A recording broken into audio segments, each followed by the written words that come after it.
কারণ এখন তো নর্মালি ক্লাসে যা ইচ্ছে তা করা যায়। আচ্ছা, এবার একটা ব্যাপারে চলে আসো, সেটা হচ্ছে কি আদর্শ গ্যাস। আদর্শ গ্যাস ও চাপের যে চ্যাপ্টারটা খেয়াল করো একটু। হ্যাঁ হ্যাঁ, খেয়াল করো তো। প্রথমে আদর্শ গ্যাস সম্পর্কে প্রথমে আদর্শ গ্যাস সম্পর্কে একটা কথা বলি, সেটা হচ্ছে কি আদর্শ গ্যাস কোনগুলা বা তোমার বাস্তব গ্যাস কোনগুলা। যেমন অক্সিজেন, কার্বন ডাইঅক্সাইড, নাইট্রোজেন, এগুলাকে আমরা কি বলতেছি? অক্সিজেন, কার্বন ডাইঅক্সাইড, নাইট্রোজেন, এগুলাকে আমরা নর্মালি বাস্তব গ্যাস বলবো না আদর্শ গ্যাস বলবো? কোনো আইডিয়া আছে? বাস্তব গ্যাস। তাহলে আদর্শ গ্যাস কারা? তাহলে সিম্পল, আমি তোমাকে বলি আদর্শ গ্যাস বলতে ওরকম কিছু না। ব্যাপারটা হচ্ছে কি আমি তোমাকে যদি এই রুমের কথাটা চিন্তা করি, খেয়াল করিও, এই রুমের কথা যদি চিন্তা করি, এই রুমের মধ্যে বিভিন্ন রকমের গ্যাস থাকতে পারে, নাইট্রোজেন, অক্সিজেন, কার্বন ডাইঅক্সাইড, বিভিন্ন রকম গ্যাস থাকতে পারে। সবচেয়ে বেশি আছে নাইট্রোজেন, তারপরে কার্বন ডাইঅক্সাইড আছে, অক্সিজেন আছে। তাহলে এখন যে ব্যাপারটা সেটা হচ্ছে যে এই গ্যাসগুলোর মধ্যে যদি আমি কোনো একটা চাপ প্রয়োগ করি, আমি কি অ্যাকচুয়াল অক্সিজেনের চাপটা বের করতে পারবো? অ্যাকচুয়াল নাইট্রোজেনের চাপটা বের করতে পারবো? কেন পারবো না? কারণ এখানে একাধিক গ্যাস বা একাধিক উপাদান আছে। কথা বুঝিও, যদি কোনো একটা পরিবেশে শুধু অক্সিজেন ছাড়া অন্য কিছু না রাখি, বা এমন একটা সিস্টেম করলাম যে কিছু নির্দিষ্ট সূত্র গতির স্বীকার্য ওরা মেনে চলে, তবে ওই ক্ষেত্রে একটু খেয়াল করবা জিনিসটা, ওই ক্ষেত্রে ওই গ্যাসটাকে আমরা আদর্শ গ্যাস বলবো। তাহলে আদর্শ গ্যাস কোনটা একটু দেখো জিনিসটা, সেটা হচ্ছে যে সকল গ্যাস আদর্শ গ্যাসের সূত্র, এটা হচ্ছে শর্টকাট সংজ্ঞা আর কি। আদর্শ গ্যাসের সূত্র যেমন আদর্শ গ্যাসের সূত্রগুলো আমরা পড়বো, চার্লস, বয়েল, তারপর হচ্ছে কি রেনু চাপীয় সূত্রগুলো আমরা পড়বো, এবং স্বীকার্য সমূহ মেনে চলে।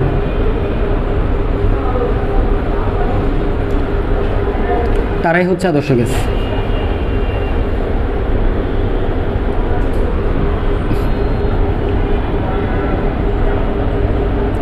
তাহলে আদর্শ গ্যাস হচ্ছে কি? তাহলে যে সকল গ্যাস আমাদের গ্যাসের যে সূত্রগুলো আছে, আদর্শ গ্যাসের যে সূত্রগুলো আছে, চার্লস, বয়েল আমরা এগুলো পড়বো। তাহলে এরপর হচ্ছে বিভিন্ন কতগুলো স্বীকার্য আসে। এই স্বীকার্যগুলোর উপর ভিত্তি করে কিন্তু তোমাদের সিকিউ হয়, বিশেষ করে গতিশক্তিগুলোর উপর ভিত্তি করে অনেকগুলো সিকিউ হয়। এই চ্যাপ্টার থেকে দুইটা পার্ট আছে, একটা হচ্ছে এই স্বীকার্য চাপগুলোর মানে সূত্রগুলোর উপর ভিত্তি করে, আর একটা হচ্ছে তোমার কি শিশিরাঙ্ক বা বাষ্পচাপের উপর ভিত্তি করে। এই দুইটা যে কোনো একটা পার্ট 100% চলে আসবে, এটা শিওর। আবার তোমাদের এবারে যেহেতু চ্যাপ্টার কম, দুইটাই চলে আসতে পারে, বলা যায় না। ওকে, এবার একটা ব্যাপার দেখো, সেটা হচ্ছে যে স্বীকার্য সমূহ মেনে চলে তারা হচ্ছে আমার কি গ্যাস? আদর্শ গ্যাস। তাহলে এবার একটা ব্যাপার দেখো যে এই আদর্শ গ্যাস কখন বাস্তব গ্যাস হয় বা বাস্তব গ্যাস কারা? বাস্তব গ্যাস হচ্ছে কি, ধরো এখানে যে অক্সিজেন, কার্বন ডাইঅক্সাইডগুলো আছে, নর্মাল পরিবেশে যে গ্যাসগুলো থাকে, এগুলো হচ্ছে আমার কি গ্যাস? বাস্তব গ্যাস। এগুলো হচ্ছে কি গ্যাস? বাস্তব গ্যাস। তাহলে বাস্তব গ্যাস নর্মাল পরিবেশে থাকে, তাহলে বাস্তব অবস্থায় কোনো গ্যাস আদর্শ আচরণ করে না।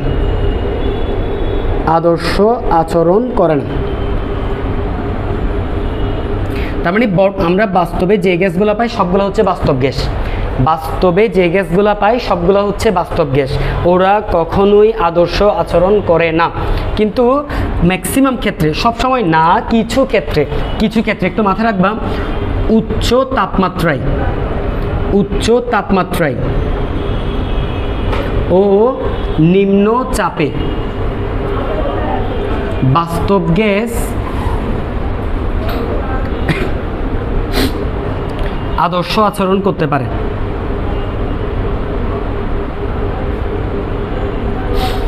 তাহলে উচ্চ তাপমাত্রায় এবং নিম্ন চাপে বাস্তব গ্যাস আদর্শ আচরণ করতে পারে। তো এটা হচ্ছে একটা ব্যাপার যে তাহলে উচ্চ তাপমাত্রা এবং নিম্ন চাপে বাস্তব গ্যাস আদর্শ আচরণ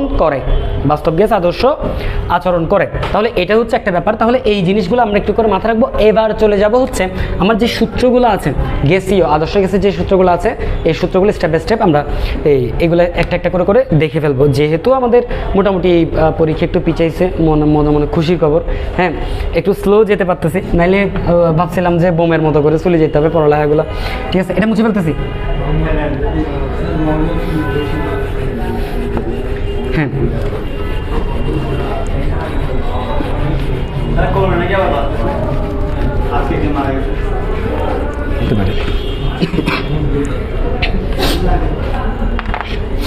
এই প্রথমে লিখো বয়েলের সূত্র। এই বয়েলের সূত্র খেয়াল করো। বিজ্ঞানী 1662 সালে চার্লস বয়েল, সরি বিজ্ঞানী বয়েল, রবার্ট বয়েল, যদিও বিজ্ঞানী বয়েল এই সূত্রটা দিছে। তাহলে সূত্রের বিবৃতিটা কি দেখো একটু। সূত্রের বিবৃতি হচ্ছে স্থির তাপমাত্রায়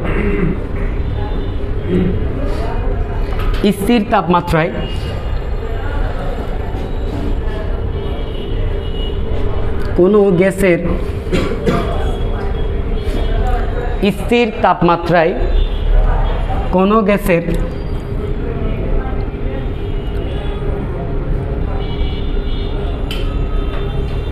আয়তন এর উপর প্রযুক্ত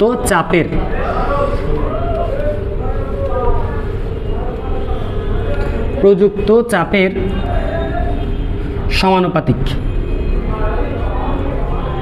সরি ব্যস্তানুপাতিক।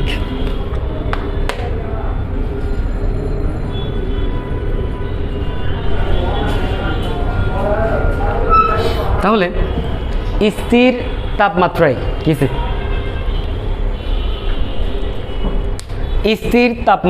কোনো গ্যাসের আয়তন এর উপর প্রযুক্ত চাপের ব্যস্তানুপাতিক। তাহলে এবার এখান থেকে কিছু ইম্পর্টেন্ট পয়েন্ট আসবে। এটা তোমাদের বিশেষ করে কেমিস্ট্রির পড়াও হয়ে যাচ্ছে ইনডিরেক্টলি। পরিবেশ রসায়ন আছে না তোমাদের, যদি থাকে আমি মানে শুধু ফিজিক্স বেসড পড়াই না, আমি পড়ানোর সময় একেবারে কেমিস্ট্রির জন্য খুঁটিনাটি যা লাগে এগুলো একেবারে কী করে ফেলি, বলে ফেলি আর কি। এটা কাজে দেয়, একটু খেয়াল করো জিনিসটা। নর্মাল যে ব্যাপারটা আসতেছে সেটা হচ্ছে যদি টি স্থির থাকে, খেয়াল করো এখানে একটা ফিক্সড কথা আছে, মাথায় রাখবা। টি স্থির থাকতে হবে একটা কন্ডিশন, তাহলে ভি সমানুপাতিক 1/p হবে। এটাতে কোনো কনফিউশন আছে নাই? আচ্ছা, যদি এখানে আমরা একটা ধ্রুবক আনি, যে কোনো একটা ধ্রুবক আমি কে নিয়ে আসলাম, যে কোনো একটা ধ্রুবক যদি আমি কে নিয়ে আসি তাহলে 1/p। তাহলে এই ক্ষেত্রে আমার যে ব্যাপারটা দাঁড়াচ্ছে একটু দেখো, যে আমি যদি ফার্স্টে একটা লেখচিত্র এঁকে ফেলি যে এ বরাবর পি রাখি, এ বরাবর ভি রাখি, তাহলে আমি চাপ পরিবর্তন করলে ভি পরিবর্তন হবে। এই ক্ষেত্রে ভি কমাইলে চাপ বাড়বে, একটা আরেকটার কি ব্যস্তানুপাতিক, একটা বাড়লে আরেকটা কমবে। তখন আমরা আলটিমেটলি কি এই টাইপের একটা কি পাবো, লেখচিত্র পাবো, একটা বাড়লে আরেকটা কি করে কমে। এটা হচ্ছে একটা সিস্টেম, এটা হচ্ছে পি এবং ভি এর লেখচিত্র। আবার এখান থেকে দেখো যদি আমরা সেমভাবে আরেকটা লেখচিত্র আঁকি, যে এভাবে দেখো একটু ব্যাপারটা, যে উপরের দিকে আমি ভি রাখলাম, এদিকে আমি 1/p রাখলাম, তাহলে কীরকম পাবো? তাহলে আগে থেকে একটা যেহেতু আয়তন থাকবে, আয়তনটা বাড়তে থাকবে, মানে কি অর্থাৎ একটা সমানুপাতিক ব্যাপার পাবো। কেন তুমি একটা ব্যাপার বলো তো, সেটা হচ্ছে ভি এর সাথে 1/p ডিরেক্টলি সমানুপাতিক না, পি এবং ভি হচ্ছে কি ব্যস্তানুপাতিক। আবার ভি এর সাথে 1/p, এটা পুরোটাকে যদি একটা আমি রাশি ধরি তাহলে সেক্ষেত্রে কি তাহলে সমানুপাতিক। মূল বিন্দুগামী হবে না বলতে জিরো না হওয়ার একটা চান্স আছে, ওটা আর কি। হ্যাঁ, একটু উপর রাখছি বা একটু সামনে রাখা, এই ধরনের আর কি। হ্যাঁ, একটু গ্যাপ রেখে করতে হয় আর কি, সমস্যা নেই। তুমি হালকা করে ডট ডট ডট দিয়ে দাও, দু একটা, ঠিক আছে? দু একটা ডট ডট ডট দিয়ে দিলে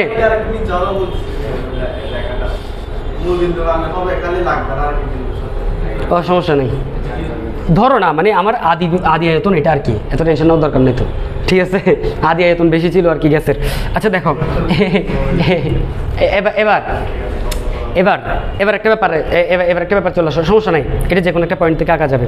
এবার চলে আসো, সেটা হচ্ছে যে যদি আমি এই পিটাকে পাশে আনি, P into V equal to কি দাঁড়াচ্ছে, কে দাঁড়াচ্ছে? খেয়াল করে একটু ব্যাপারটা, সেটা হচ্ছে কি, আবার তাদের মধ্যে আরেকটা নতুন সম্পর্ক আসছে, সেটা হচ্ছে পিবির মানটা কখনো কি হবে না, চেঞ্জ হবে না।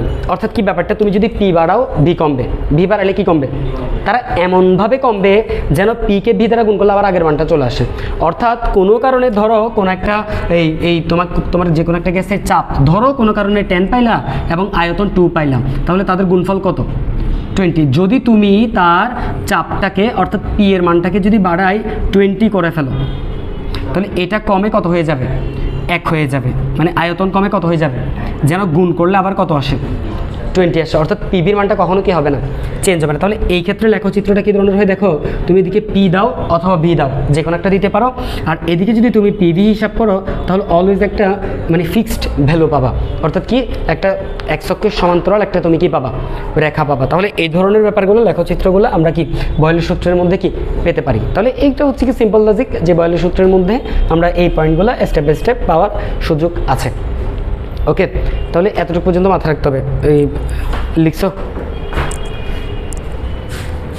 লিখছো হ্যাঁ, মুছে ফেলতেছি। এবার লিখো, হ্যাঁ, চার্লসের সূত্র।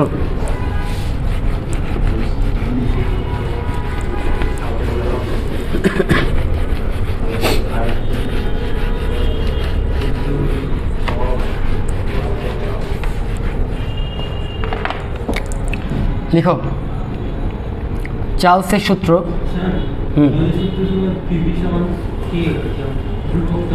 হ্যাঁ,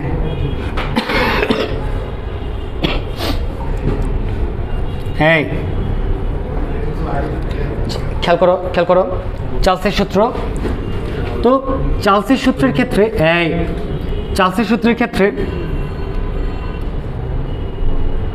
এটা 1787 সালে, প্রায় 100 বছরেরও পরে এটা আসছিল। তারপর হচ্ছে বিজ্ঞানী, ফ্রান্সের বিজ্ঞানী ছিল,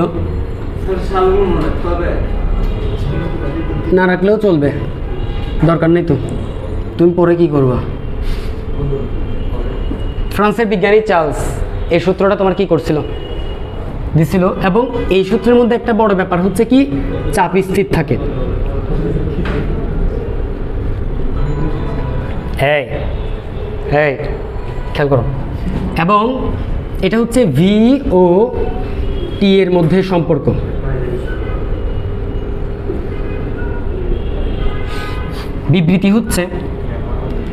বিবৃতিটা একটু ইম্পর্টেন্ট। স্থির চাপে, খেয়াল করবা এই পার্টটা ইম্পর্টেন্ট। স্থির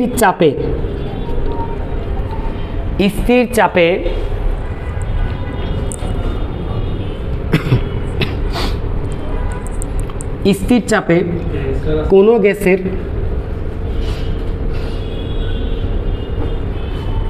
তাপমাত্রা 1 ডিগ্রি সেলসিয়াস বৃদ্ধি করলে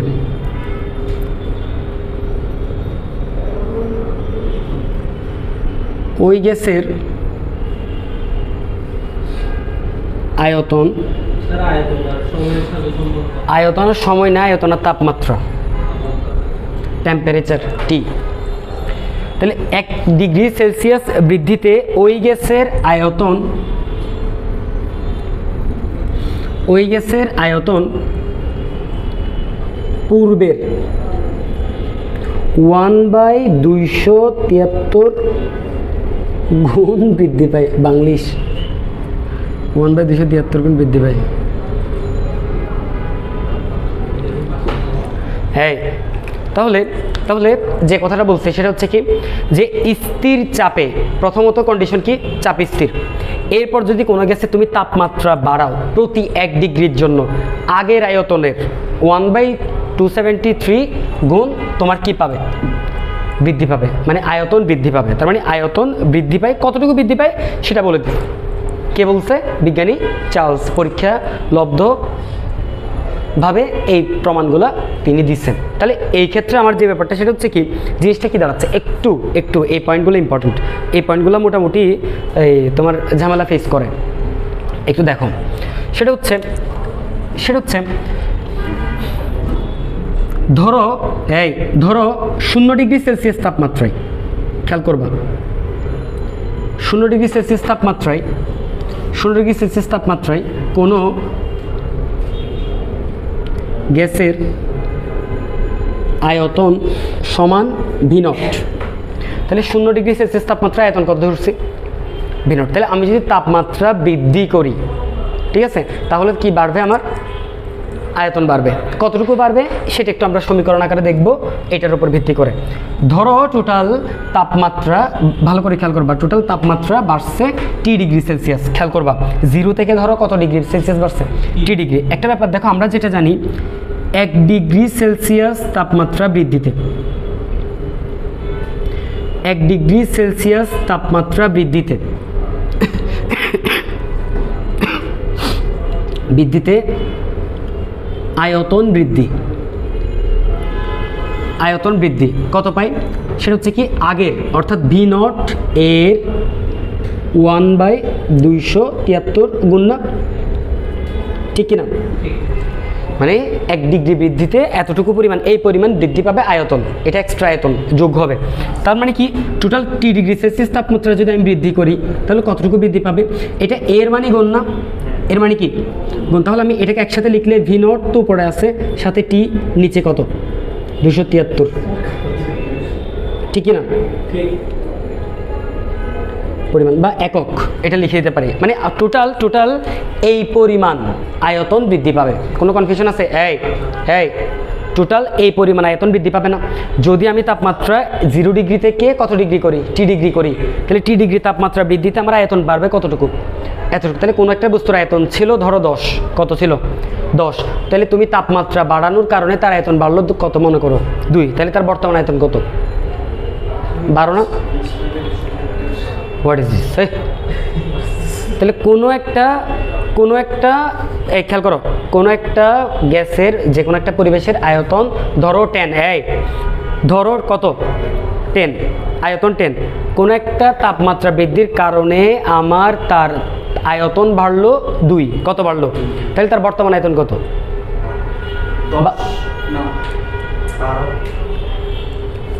12। সিম্পল লজিক না? মানে ওর আগের আয়তন কত? 10। তাহলে এখন তাপমাত্রা বৃদ্ধির কারণে কত বাড়ছে? তাহলে কত হবে? 12। ওর আগের আয়তন কত? ওর আগের আয়তন কত? V naught. আগের আয়তন কত? V naught. আবার তার বর্তমানে বাড়ছে কতটুকু? মানে এটা, ঠিক কিনা? এটা বৃদ্ধি। তাহলে এটার সাথে এটা যোগ করে দিই, তাহলে টি ডিগ্রি তাপমাত্রা আয়তন পাবো না? পাবো কি না? আচ্ছা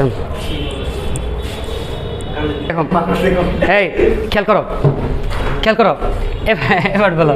সুতরাং টি ডিগ্রি সেলসিয়াস তাপমাত্রায় টি ডিগ্রি সেলসিয়াস তাপমাত্রায় আয়তন কত হবে? টি ডিগ্রি সেলসিয়াস তাপমাত্রায় আয়তন কত হবে? আয়তন VT ইকুয়াল টু আগের আয়তন plus V naught T divided by 273। এটা যদি হয়ে থাকে একটু দেখো তো জিনিসটা, আমি যদি ভি নট কমন নিই 1 প্লাস টি ডিভাইডেড বাই কত? 273। এটা না আসে? তাহলে সিম্পল, তুমি যে কোনো একটা সূত্র মুখস্থ রাখতে পারো। যদি তোমাকে যে কোনো একটা মুহূর্তে যে কোনো একটা তাপমাত্রায় আয়তন বের করতে বলে তাহলে সেই ক্ষেত্রে তুমি কি এটা বের করতে পারবা। ওকে, তাহলে হ্যাঁ ওকে, এটা চলে আসলো। ওকে, এরপরে যে জিনিসটা সেটা হচ্ছে এখান থেকে আরেকটা জিনিস ইজিলি বলে, অন্যান্য মানগুলোকে ধ্রুবক ধরে আয়তন এবং তাপমাত্রাকে ডিরেক্টলি কি ধরে? সমানুপাতিক ধরে। এই সম্পর্কটাও এখানে দেখানো হয়। তার মানে হচ্ছে কি পি স্থির থাকলে ভি এবং টি পরস্পর সমানুপাতিক হয়। শোনো, V1 equal to P2, V1/T1 equal to V2/T2, এই টাইপের সূত্র আমি পরে বের করে দেখাবো, এখন না। এখন আগে আমরা বিবৃতি ব্যাখ্যাগুলো পড়ে ফেলবো। তাহলে ভি সমানুপাতিক টি হলে এই ক্ষেত্রে আমার কি স্থির থাকতেছে? পি স্থির থাকতেছে। ওকে, তাহলে এটা হচ্ছে আমার একটা ব্যাপার চলে আসলো। এবার নিচের পার্টটা মুছে ফেলতেছি।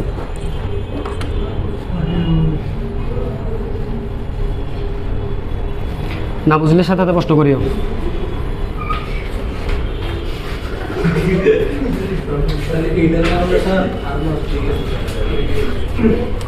আরে নক দিলে হয়তো, আমি পোস্ট দিলে তোমরা ঢুকতে পারতেছো না।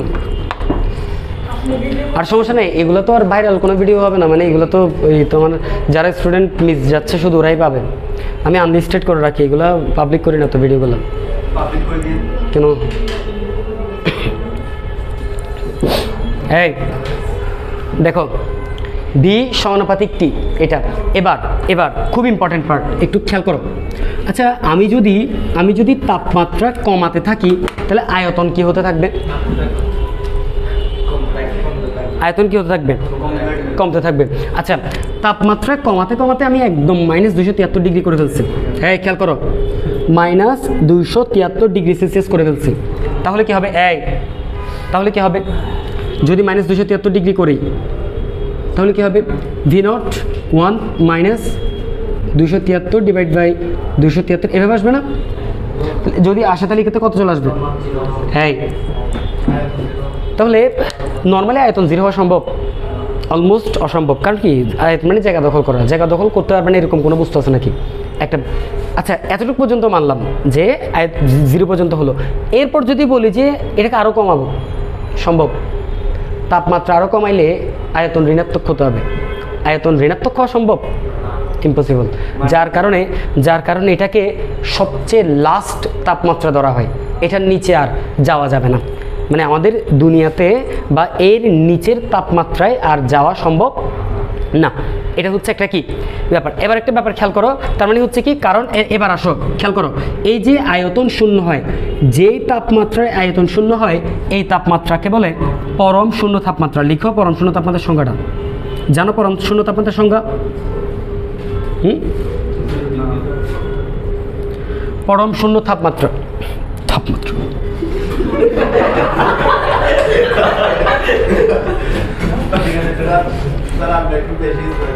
হ্যাঁ দেখুন, না না না না, এই তাপমাত্রাটা আমি আজীবন বলি, এটা অন্য ক্ষেত্রে না, শুধু এই তাপমাত্রার ক্ষেত্রে আমার হয়। এটা সব ক্লাসে আমার কোনো না কোনোভাবে হয়, মানে মাঝে মধ্যে ঠিক থাকে যে তাপমাত্রা, কিন্তু কোনো একটা কারণ আমি ত্বকে বানাই ফেলি, কেমনে বানাই এমনি বুঝতে পারি না। অন্যদের ক্ষেত্রে হয়, অন্য কোনো ওয়ার্ডের ক্ষেত্রে হয় না, এই তাপমাত্রার ক্ষেত্রে হয় আমার। এটা অটোমেটিক ভরটা চলে আসে। এই দেখো, সেটা হচ্ছে যে তাপমাত্রায় কোনো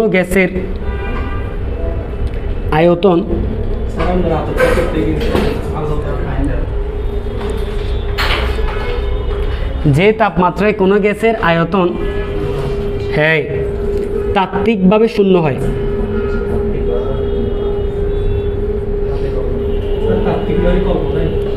মানে হাতে কলমে আর কি। প্র্যাকটিক্যালি শূন্য করা অনেক টাফ না, তাকে পরম শূন্য তাপমাত্রা বলে।